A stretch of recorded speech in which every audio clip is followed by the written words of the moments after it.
Salve, salve, gente boa! Eu sou o professor Euclides dessa Escola Teófilos. Bem-vindos ao nosso canal. Você que está chegando agora, não deixe de se inscrever, deixar o seu gostei, o seu não gostei aqui, para que a gente possa ter uma ideia do desempenho dos nossos vídeos. E partilhe à vontade, partilhe com seu grupo de estudo, grupo de família, grupo bíblico, grupo catequético. Faça com que esse nosso estudo bíblico possa chegar a cada vez mais pessoas, e que mais pessoas possam entender a profundidade da Palavra de Deus, as chaves de leitura para a compreensão desse livro que é tão importante para a nossa compreensão do mundo, né?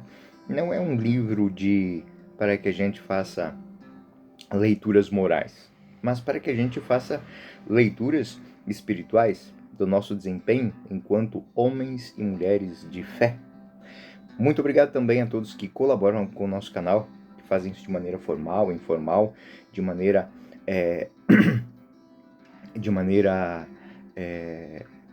descompromissada, ou seja, fazem isso de maneira anônima muitas vezes. Aqui embaixo, junto com a descrição do nosso vídeo, com o material da aula de hoje, temos os meios para isso. Muito bem, estamos no capítulo 29, podemos dizer assim, quase que na metade do livro.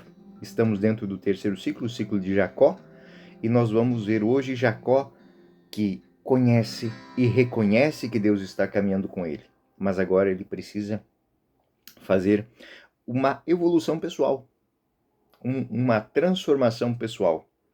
Jacó é o homem esperto, o homem sábio, o homem inteligente, o homem que tem perspicácia. Porém, lhe falta algo nessa compreensão, nesse amadurecimento.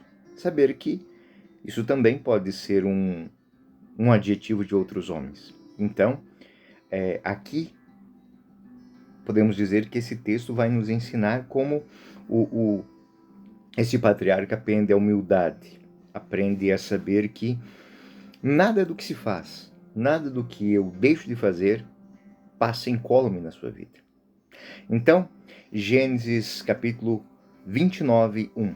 Jacó chega à terra de Labão, à casa de Labão. Gênesis 29, 1. Jacó pôs-se de novo a caminho e foi para as terras dos filhos do Oriente. O nosso narrador, de repente, já nos faz checar. Ou seja, em poucos versículos já percorremos 1000 quilômetros sem nem perceber. Nós estamos com Jacó. Por uma noite apenas, né? E as outras, que eram normais, são diferentes, insignificantes, não fazem parte do texto. Mas já chegamos. Essa noite, ela é decisiva. Observe que o nosso narrador insiste na experiência noturna de Deus. Acontece igualmente com Abraão, acontecerá com Jacó. A viagem tem como destino um poço. Começou num poço e chega a outro poço. Saiu do poço de Abraão, de Isaac, e vai ao poço nas terras de Labão. Aqui ele encontra os pastores agachados perto de um poço. E nesse poço há uma grande pedra que bloqueia a abertura. Não é simplesmente uma proteção para a água, mas é também uma defesa da lei. Uma vez que a água é um bem precioso para todos, muitos pastores de diferentes famílias têm direito a tirar a água do mesmo poço. Em seguida, eles colocam uma pedra grande, e essa pedra, para tirar ela, requer força de várias pessoas, e só pode abrir esse poço quando todos estiverem lá. Até que todos não estejam lá, o poço fica fechado. Em seguida, até que possa controlar uns aos outros, e isso faz com que a água que seja extraída dali, ela seja feita de uma maneira equitativa. Até que todos estejam lá, não se mexe na água. Até que todos possam controlar uns aos outros, né? Jacó, ele se pergunta por que eles estão parados ali, sem fazer nada, quando poderiam dar bebida aos animais, e os pastores lhe dizem o porquê. Jacó disse aos pastores: meus irmãos, de onde sois? Somos de Harã, responderam. Ele chama meus irmãos. Ele se sente como semelhante a si mesmo. Eles são pastores como ele e estão no ambiente com características que lhes são muito peculiares. E isso aconteceu num oásis de seus parentes. Eles são realmente irmãos, se a gente for olhar. Ele pergunta se por acaso não conhecem um certo Labão, né? Que seria seu tio, irmão de Rebeca, sua mãe. Gênesis 29, 5, 8. Conheceis porventura Labão, filho de Nacor? Sim. Como vai ele? Muito bem. E eis justamente sua filha Raquel, que vem com o rebanho. É ainda dia, né? Tornou Jacó. E não é hora de recolherem os rebanhos? Dai de beber as ovelhas? Levai-as de novo ao pasto? Não podemos, responderam eles. Antes que todos os rebanhos estejam reunidos, tiramos então a pedra de cima do poço e damos de beber os animais. Gênesis 29. Falava ainda com eles quando chegou Raquel com o rebanho de seu pai, porque Raquel era pastora. Logo que Jacó viu Raquel, filha de Labão, irmão de sua mãe, aproximou-se e rolou a pedra de cima da boca do poço, deu de beber as ovelhas de Labão, depois beijou Raquel e pôs-se a chorar. Dois gestos estranhos aqui. Jacó é um jovem forte, né? Chegou com considerável desenvoltura, falando com todo mundo, tentando conhecer os costumes locais, né? E esse costume local dizia que ele tinha que esperar todos chegarem. Mas ele é valente. Ele se mostrou sozinho, que pode levantar a pedra e movê-la, né? E aí chega Raquel. Ele faz isso claramente para ser visto. Ele viola as regras daquela sociedade. Ele se exibe e faz um outro gesto mais estranho. Ele beija uma garota em público. Ele sabe que ela é sua prima, mas os outros não sabem. Ele sabe disso porque lhe disseram, mas ele não disse aos outros quem ele é, nem a garota. Portanto, é um ato de arrogância que se mostra e faz gestos de abuso. E os outros, opa, esse cara tá passando os limites. Contou-lhe que era parente de seu pai, filho de Rebeca, e ela correu anunciar isso ao seu pai. Evidentemente, ele tem que explicar tudo a ela, né? Porque essa situação se tornou muito, podemos assim dizer, incandescente. Pode pegar fogo. É um escândalo, né? Ele escandalizou aquele povo, né? E agora ele tem que reparar essa situação escandalosa. A jovem Raquel imediatamente correu, então, para casa para anunciar a presença de esse estranho que afirma ser primo. E Labão recebe em sua casa com grande generosidade. Gênesis 29, 13 e 14. Tendo Labão ouvido falar de Jacó, filho de sua irmã, correu ao encontro, abraçou, beijou e conduziu-o a casa. Jacó contou-lhe tudo o que tinha passado. E Labão disse-lhe, sim, tu és de meus ossos e de minha carne. Jacó ficou em sua casa um mês inteiro. É algo muito interessante, essa forma, tu és da nossa carne, dos nossos ossos, ou seja, você faz parte do nosso povo. Você faz parte da nossa geração. É um ditado que depois vai acontecer com Davi, no pacto onde nomearam ele rei, porque reconheceram ele como possível rei, porque ele era carne de nossa carne, ossos dos nossos ossos. Mas temos que lembrar isso outra coisa. Isso vai fazer memória a Gênesis 1. Essa é carne de minha carne, osso dos meus ossos. Ou seja, fazem parte da família. E aí nós temos algo muito interessante. Lembra que eu falei que é uma caminhada de evolução? É uma caminhada de crescimento? Labão não se esqueceu do que aconteceu aqui. Labão não esqueceu de maneira nenhuma o que aconteceu no poço de Jacó. 2 casamentos. Jacó é hospedado na casa de seu tio por um mês. Após esse mês, Labão começou a fazer um discurso econômico. Peraí, meu filho, mas vamos pensar. Você está aqui já faz um mês. Então vamos organizar isso, para ver como é que isso fica. Labão disse, acaso, porque és meu parente, me servirás de graça? Que salário queres? Opa. Eu não posso nem te pagar, nem te dar um salário mensal, porque você não é um trabalhador, você não é um empregado. você é meu parente, e então mostre-me qual deve ser o teu salário. E Labão tinha 2 filhas. Ora, Labão tinha 2 filhas. A mais velha chamava-se Lia, a mais nova Raquel. Gênesis 29, 16, 17. Lia tinha olhos ternos e Raquel era bela de corpo e de rosto. O termo hebraico ele é um pouco difícil. Não é possível traduzir, mas eles fixaram o olhar de Lia. É alguém terna. A partir do contexto fica claro que não deveriam ser uma grande beleza, mas uma referência a ela. Tinha olhos ternos, alguém doce. Enquanto Raquel era bonita, na forma e atraente na aparência. Ele ainda não tinha nos contado. Agora sabemos que Jacó tem preferência por Raquel.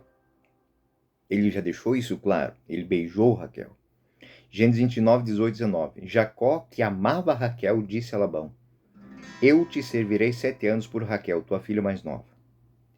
19. É melhor, respondeu Labão, dá-la a ti que a outro. Fica comigo. Esse fica comigo é toque de mãos ali.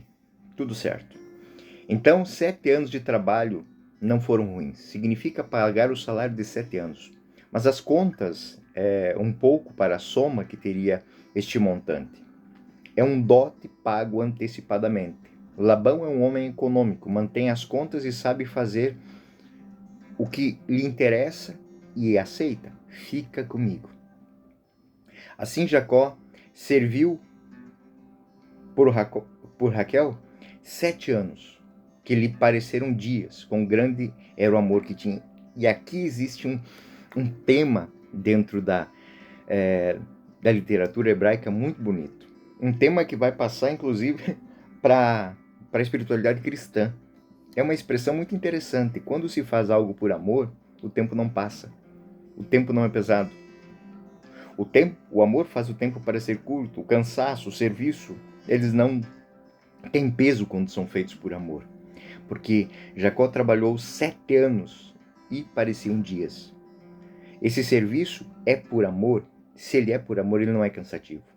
Pense em quais aplicações nós poderíamos dar, mas como estou dizendo, os textos não são para a moralidade. Os textos são para a reflexão e crescimento pessoal de cada pessoa.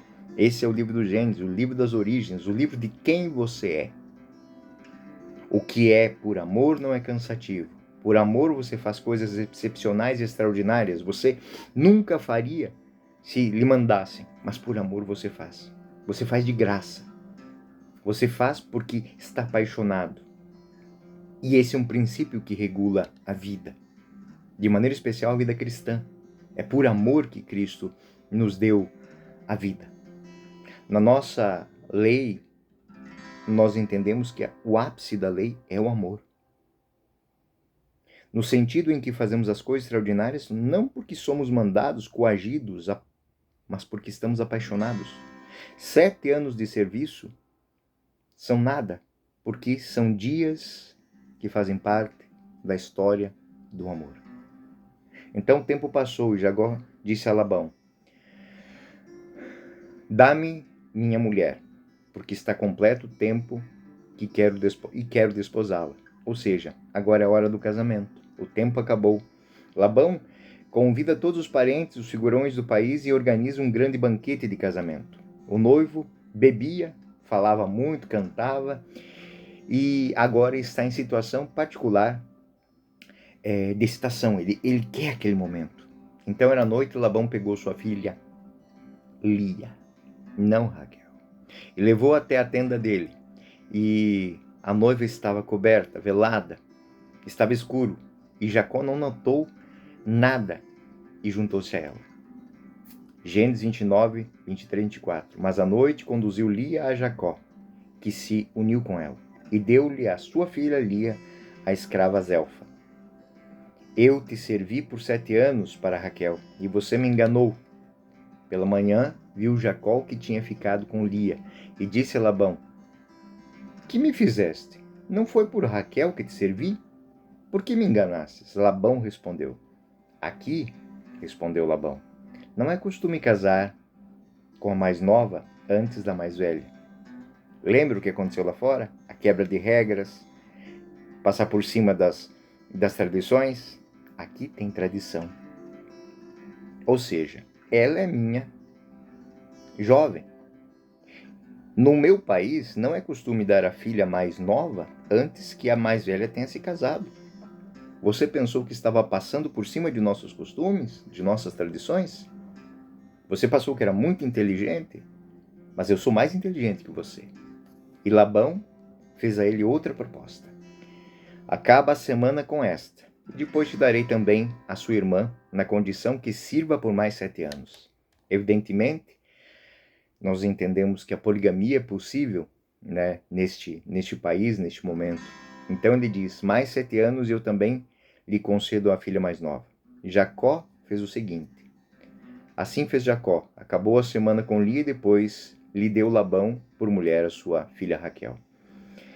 A única condescendência que Labão fez com Jacó aqui foi que ele pagou um salário adiantado, ou seja, ele antecipou, ele entregou. Antes ele trabalhou 7 anos e recebeu Lia. Agora ele deixou passar a semana, porque era justo, e agora entregou. Então, o que quer dizer aqui? É mais um passo na evolução enquanto homem de Jacó. O enganador foi enganado. Lembra tudo o que aconteceu com Esaú? Esaú está sendo vingado por Labão aqui neste momento. O enganador está sendo enganado. Esta cena, ela é paralela com o roubo da primogenitura. O roubo da bênção do primogênito agora leva o primogênito. Ou seja, ele estava cego, ele não viu isso. Ele passou, o seu pai estava cego, ele não viu isso. Agora Jacó estava cego, estava na noite, na escuridão, e ele não viu que foi traído. Né? Ele começou a vida dele com essa ideia de trapacear. E é uma característica do que está aqui. Ele tem que aprender que não dá para enganar todo mundo. Existem pessoas que são muito mais inteligentes e muito mais compreendem o mundo com uma profundidade maior. Então você deve ser justo e não arrogante. Porque o sábio, o trapaceador, o arrogante será enganado. Essa é a chave de leitura desse texto, que está fazendo menção, ou seja, Labão está punindo, mas está ensinando, está sendo didático com Jacó. Como vemos, aos poucos, embora dentro de uma história bem humorada, porque é muito engraçado isso, né? O desígnio divino passa a acontecer. Aquele homem que se achava o grande, agora tem que engolir o amargo gosto de uma derrota, de uma enganação com as mesmas armas dele. Ou seja, ele enganou aquele que não podia vir, e ele foi enganado da mesma maneira. Apareceu-lhe que ele não o conheceu, ou seja, Deus está mostrando para Jacó que existem coisas que ele não conhece.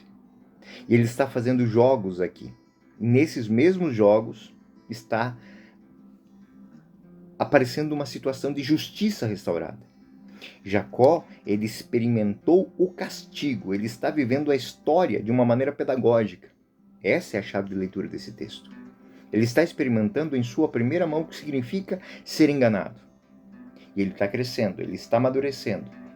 Jacó está se tornando um homem, um patriarca.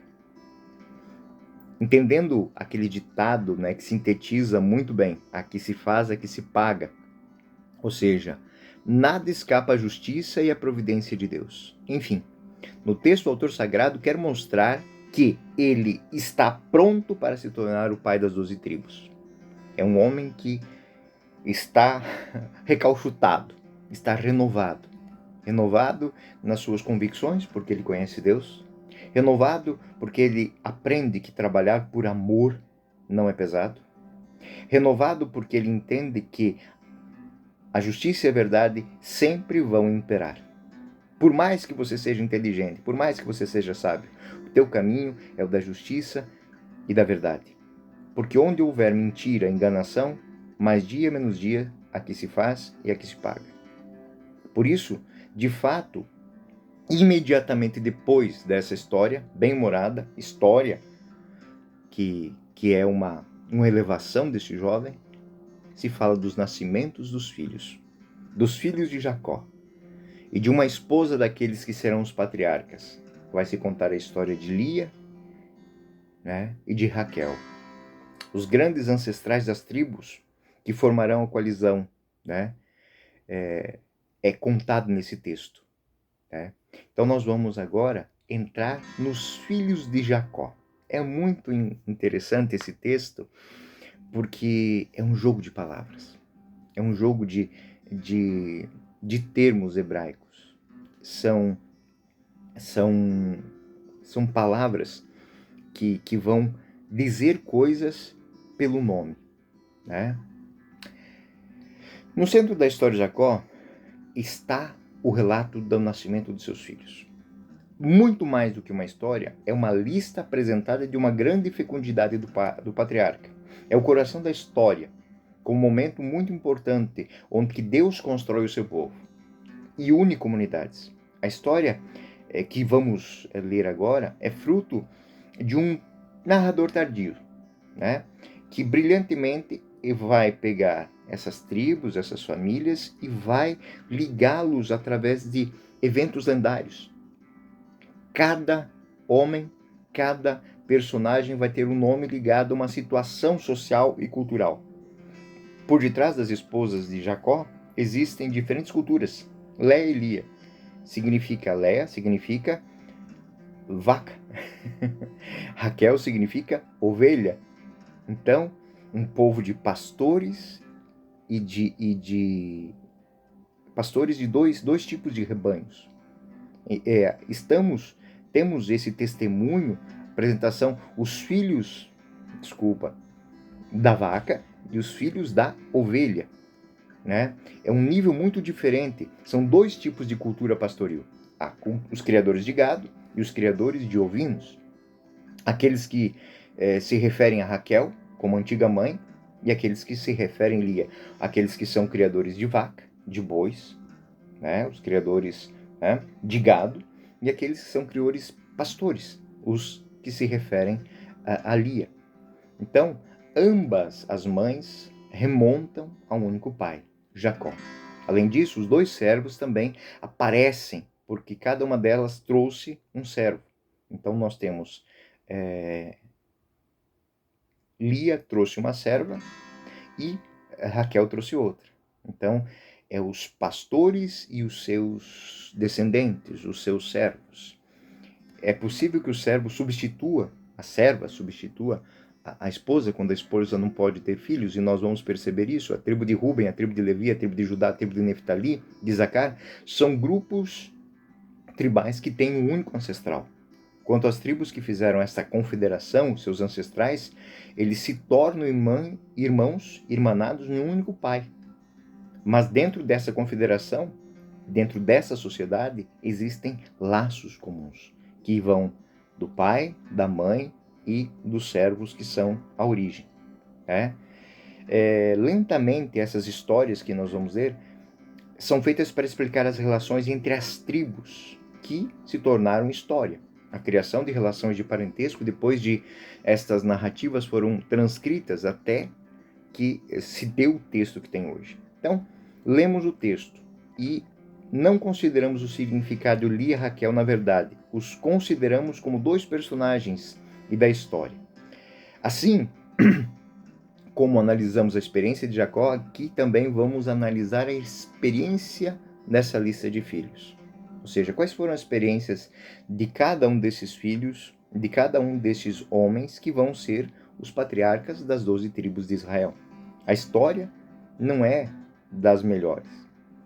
Ela é repetitiva, é um jogo de trocadilhos, de significados de palavras. Há uma tentativa de aproximar os nomes dos fundadores de cada tribo com expressões próprias dos nomes. Toda vez que um bebê nasce, a mãe exclama, e com base no que ela exclama, dá um nome para a criança. Ele nasce e diz, tive sorte, me chamei Fortunato. Então, ele disse um segundo, que felicidade, e esse vai se chamar Félix. Assim, dessa maneira, né? Finalmente o Senhor me honrou, e esse vai se chamar honorato, né? Ou honrado. Então, é este a mesma maneira que esse texto vai dizer que os filhos se chamaram. Em português, infelizmente, esses jogos, eles estão meio que... A gente não tem muito mais essa tradição, né? Vamos ver alguns exemplos na história, né? Gênesis 29:31. O Senhor, vendo que Lia era desprezada, tornou-a fecunda, enquanto Raquel permaneceu estéril. O narrador, então, ele não perde a oportunidade de inserir o detalhe teológico, ou seja, o nascimento é vontade de Deus, e ele está sempre do lado dos fracos. Lia, aos olhos entorpecidos, é desprezada pelo marido.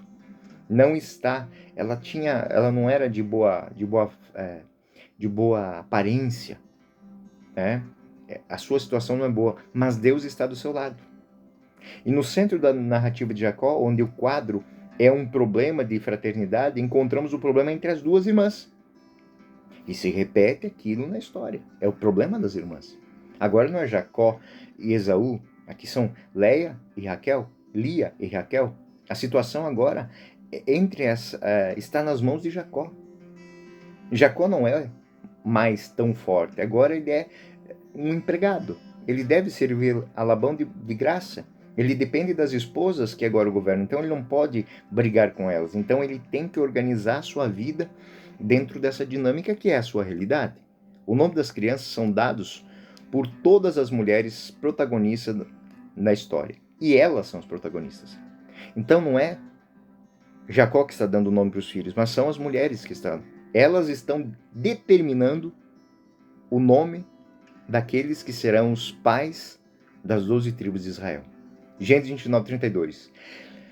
Lia concebeu e deu à luz um filho, ao qual chamou de Ruben, porque, dizia ela, o Senhor olhou minha aflição. Agora meu marido me amará. Ruben soa como Ruben, olha uma criança. Aqui está a criança. Não são verdadeiras etimologias, mas são trocadilhos. Não é a etimologia da palavra, mas é um trocadilho com a palavra. Eu tenho um exemplo que é muito claro. Milão, em italiano, Milano. E é um trocadilho. Porque por que se chama Milão? Porque alguém fez um trocadilho com essa palavra. Não é porque é o nome da cidade, não é a etimologia da palavra.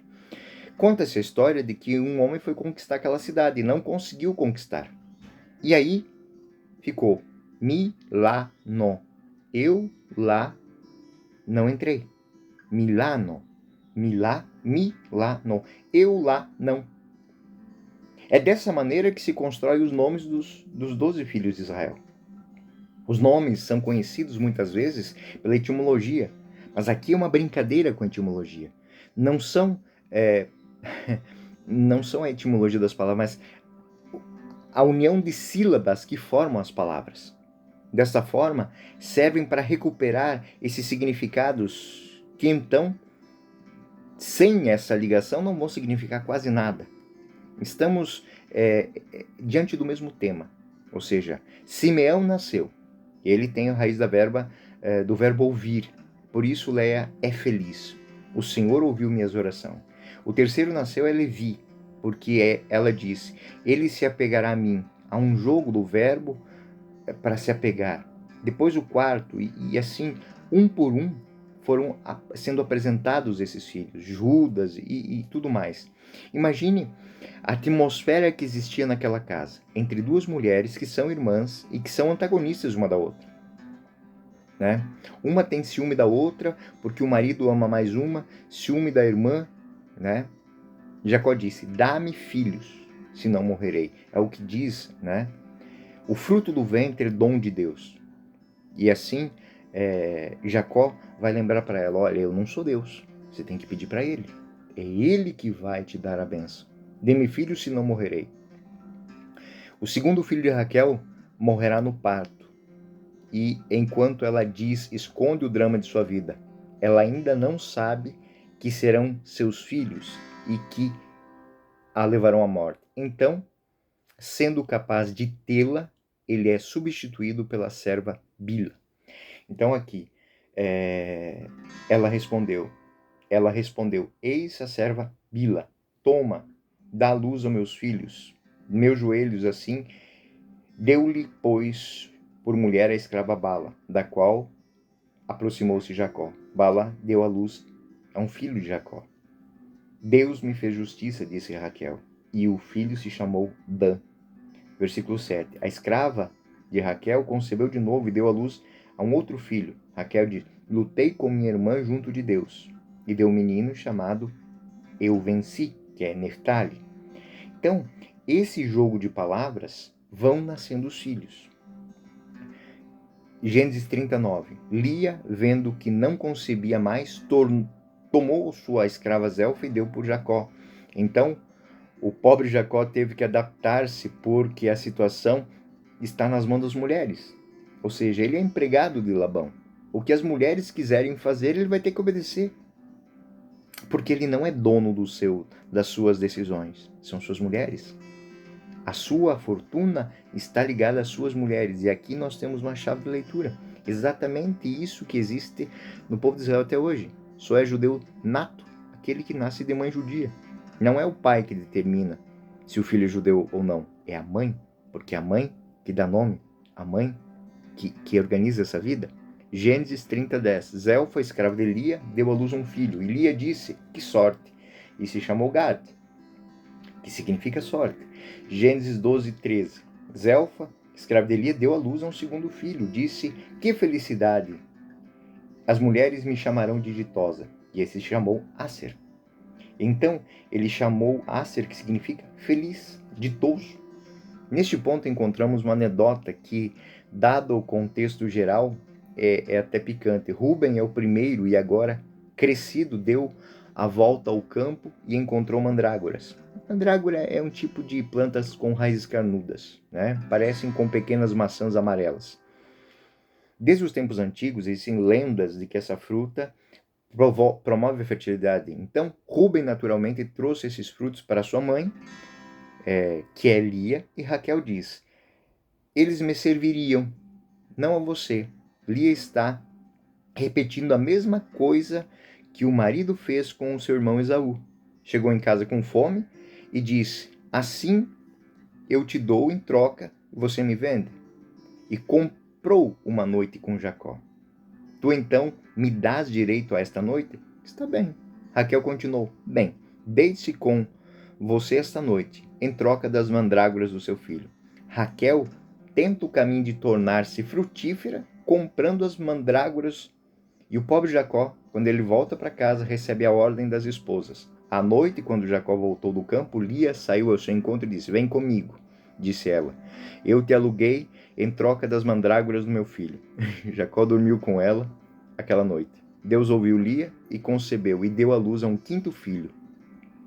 Então, é o resultado da mandrágora, né? Não é nenhum dano, nem tendo comido Raquel, quem engravidou foi Lia. O narrador, ele está brincando com um jogo de palavras, um jogo de humor aqui. Ou seja, uma comeu e a outra que frutificou no ventre. Lia agradece ao Senhor por seu salário e disse: Deus disse: recompensou a minha escrava ao meu marido. E o filho se chamou Isacar, filho dos salários.